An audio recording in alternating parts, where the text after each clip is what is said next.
Sepertinya tidak terlalu berlebihan mengatakan Alexander dari Makedonia sebagai seorang penakluk terbaik sepanjang zaman kuno.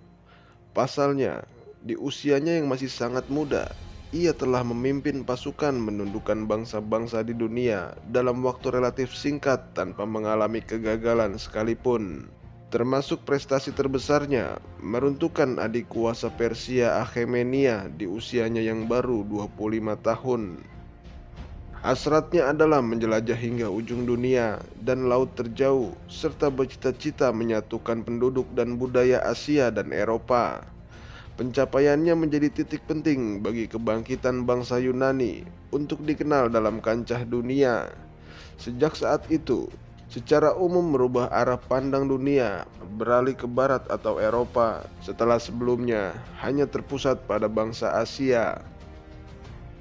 Saking fenomenalnya, kisah Alexander Agung menyebar ke berbagai budaya di dunia dengan dibumbui mitos dan legenda, baik di kalangan Yunani maupun non-Yunani, yang sebagiannya adalah hasil ciptaannya sendiri. Salah satu yang paling terkenal ialah Romansa Alexandria yang dikumpulkan menjadi sebuah naskah pada abad pertama setelah kematiannya. Setelah itu kitab Raja-Raja yang ditulis Firdausi dari Persia dengan menyebut Alexander sebagai Iskandar Nameh. Ketenaran Alexander bahkan menyebar hingga ke Nusantara. Salah satu kerajaan tertua di Nusantara yang bernama Kerajaan Kandis juga dikatakan telah didirikan oleh seorang keturunan Alexander dari Makedonia pada abad 1 Masehi. Selanjutnya juga dikenal sebagai Iskandar Al-Makduni dalam epik-epik Melayu yang menyebar dari Timur Tengah.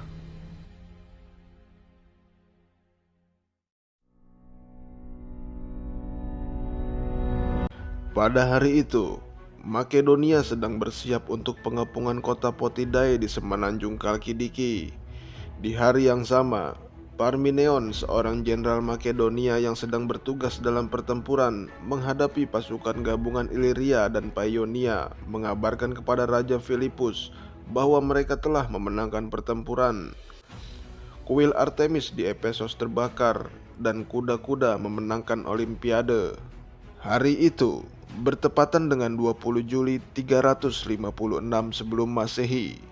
Telah lahir Alexander sebagai putra Raja Makedonia Filipus II dari istri keempatnya bernama Olimpias.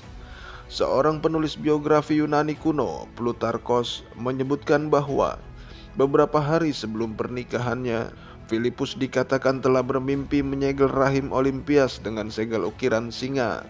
Sedangkan Olimpias bermimpi rahimnya tersambar petir sehingga menyemburkan api yang menyebar luas. Sejumlah tafsiran juga disebutkan oleh Plutarkos bahwa Olimpias telah hamil sebelum menikah, bahkan hingga menganggap Alexander adalah keturunan Zeus.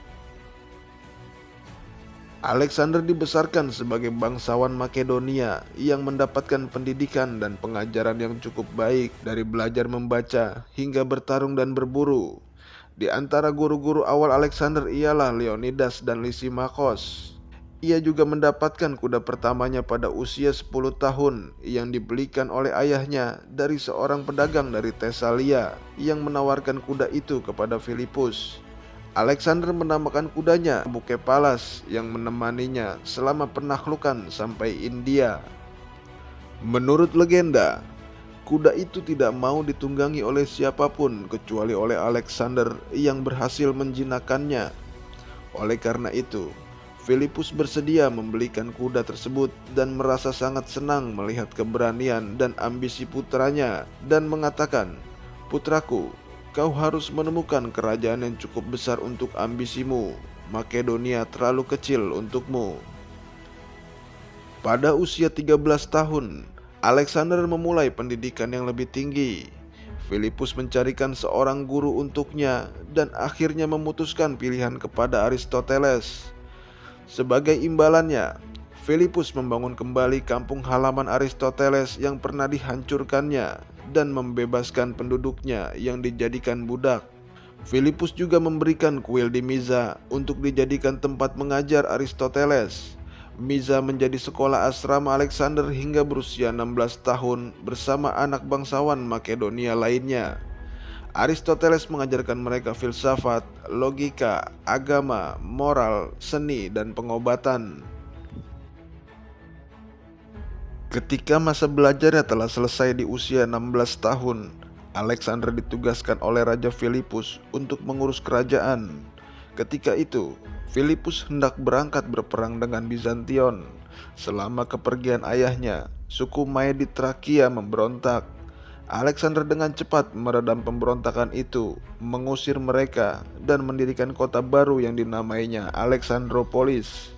Sepulangnya dari Bizantion, Filipus memberikan pasukan kepada Alexander untuk meredam pemberontakan di Trakia Selatan dan dilanjutkan dengan duet mereka mengalahkan beberapa negara kota Yunani. Di Korintos, Filipus mendirikan aliansi Helen atau Liga Korintos yang didasarkan pada aliansi anti-Persia dan ia menjadi pemimpin tertingginya. Lalu ia mengumumkan rencananya untuk memimpin perang melawan Kekaisaran Akhemenia.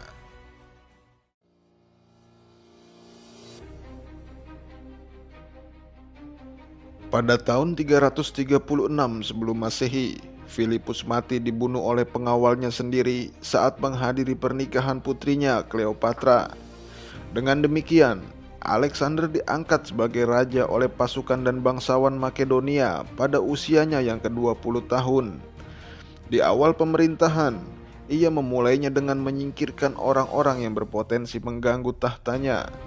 Alexander menghukum mati saudara-saudara tirinya, sepupunya, dan memburu Atalos, seorang jenderal Makedonia yang pernah mengharapkan ahli waris dari pernikahan keponakannya dengan Filipus. Di samping itu, kabar kematian Filipus memicu kota-kota di bawah Makedonia mulai memberontak. Alexander dengan cepat mengerahkan 3.000 pasukan menuju selatan, yaitu dimulai dari Tesalia. Pasukan Tesalia pun menyerah. Alexander melanjutkan bergerak menuju Peloponnesos dengan tambahan pasukan dari Tesalia. Kemudian ia bergerak ke Korintos. Athena memohon perdamaian dan di Korintos Alexander diangkat sebagai pemimpin tertinggi atau hegemon seperti ayahnya, serta komandan perang yang akan menyerang Persia. Setelah menyelesaikan perbatasan selatan, Alexander bergerak ke perbatasan utara pada tahun 335 sebelum Masehi. Di sana pasukan Makedonia berhasil mengalahkan pasukan dari suku-suku Trakia, Tribali, Iliria, dan Taulanti. Baru selesai ia mengamankan utara, Athena dan Tifa kembali memberontak. Mendengar itu, Alexander segera bergegas menuju selatan, menghancurkan Tifa dan menjual seluruh penduduknya sebagai budak. Mendengar musnahnya kota Tifa, Athena pun menyerah. Dengan begitu, seluruh wilayah Yunani kini berada di bawah kekuasaan Alexander. Setelah menyelesaikan Yunani, Alexander melaksanakan kampanyenya ke Asia dengan menugaskan Antipatros untuk mengurus Makedonia. Pada 334 sebelum Masehi, pasukannya menyeberangi Hellespont dengan 48 kavaleri, 6.100 infanteri, dan armada laut 38.000 orang beserta 120 kapal. Kemenangan pertamanya ialah melawan pasukan Persia di pertempuran Granikos, maka kota Sardis pun menyerah. Lalu ia bergerak ke Ionia, Halikarnassos, Karia, dan semua kota-kota pesisir dengan meraih kesuksesan demi kesuksesan. Setelah mengamankan pesisir, Alexander melanjutkan kampanyenya ke daratan dalam. Hingga akhir musim dingin, ia telah menyelesaikan kampanyenya di Anatolia dan menyeberangi gerbang Kilikia pada 333 sebelum Masehi. Di sini pasukan Alexander bertemu dengan pasukan utama Persia yang dipimpin Darius III dan berhasil mengalahkannya. Darius melarikan diri meninggalkan istri, 2 putri, dan ibunya, serta harta dengan jumlah besar. Kemudian Darius menawarkan kesepakatan damai, yaitu sejumlah tebusan untuk menebus keluarganya dan menyerahkan kota-kota yang telah ditaklukkan Alexander. Namun Alexander menolak tawaran itu dengan mengatakan bahwa ia kini adalah Raja Asia, maka ia sendiri yang berhak mengatur pembagian wilayah. Alexander terus bergerak maju menguasai seluruh Syam. Pada tahun 332 sebelum Masehi, Alexander menaklukkan Tire, membantai seluruh pria, menjual wanita dan anak-anak sebagai budak yang membuat sebagian besar kota rute Mesir menyerah. Namun Alexander mendapatkan kesulitan dalam pengepungan Gaza yang memiliki benteng kuat di atas bukit. Ia baru berhasil menaklukkan Gaza setelah melakukan 3 kali penyerangan dengan mendapatkan luka di bahu. Setelah itu, seluruh pria pun dibantai, wanita dan anak-anak dijual sebagai budak. Alexander kemudian memasuki Mesir dan mendapatkan gelar penguasa baru alam semesta, putra dewa Amun. Ia juga mengklaim sebagai putra Zeus yang sah dengan penggambaran dirinya mengenakan hiasan tanduk sebagai simbol kedewaannya. Saat di Mesir, ia mendirikan kota Alexandria yang nantinya menjadi ibu kota kerajaan Ptolemaik setelah Alexander meninggal. Pada tahun 331 sebelum Masehi, ia bergerak menuju Mesopotamia, memulai pertempuran yang paling menentukan di Gaugamela dengan jumlah yang tidak seimbang. Darius sekali lagi melarikan diri dari pertempuran, meninggalkan pasukannya yang panik, dan ini menjadi pertempuran terakhir Alexander dengan Darius. Setelah pertempuran itu, Alexander menaklukkan Babilonia, lalu bergerak menjarah Susa dan Parsa atau Persepolis. Ia tinggal di Parsa selama 5 bulan, kemudian melanjutkan pengejarannya terhadap Darius dan menemukannya mati dibunuh oleh satrapnya yang memberontak, yaitu Besos di Baktria. Kematian Darius membuat Alexander menyatakan diri sebagai Raja Persia penerus Darius yang sah dengan mengambil gelar penguasa Iran, Raja di Raja atau Syahansyah. Ia mengirim mayat Darius ke Parsa untuk dimakamkan dengan layak bersama pemakaman raja-raja Persia lainnya disertai upacara suci. Alexander juga memulai penyerangannya terhadap Besos yang dapat mengancam tahta Achaemenia. Serangan ini mengantarkannya pada penaklukan Asia Tengah, yaitu Media, Partia, Aria, Drangia, Arakosia, Baktria, dan Skythia. Alexander mendirikan kota-kota baru yang semuanya dinamai Alexandria. Sekarang, Alexander mengalihkan pandangannya ke India. Ia memanggil seluruh kepala suku Gandhara untuk tunduk di bawah kekuasaannya. Sebagian mereka bersedia tunduk dan sebagian suku menolaknya, di antaranya Asvaka, Asakenoi, dan Gureus. Pada tahun 327, Alexander mulai melakukan penyerangan ke India. Satu persatu berhasil ditaklukkan walaupun dengan perlawanan yang luar biasa sengit dan pertumpahan darah.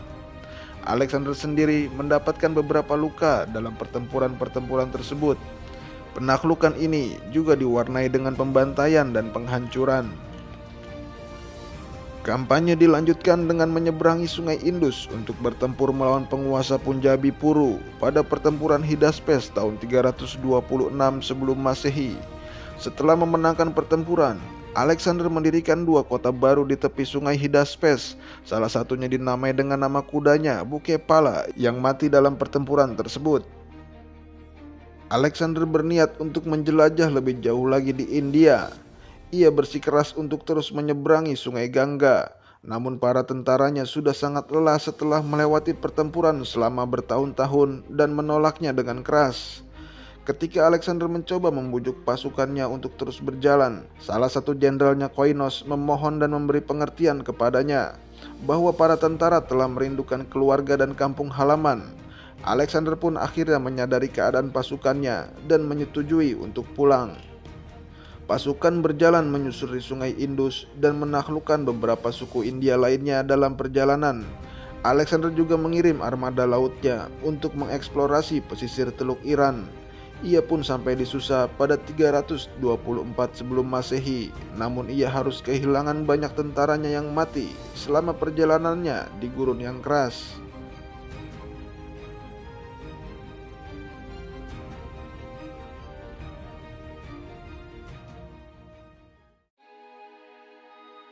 Di Persia, Alexander menghukum mati beberapa satrap dan gubernurnya yang melenceng selama kepergiannya.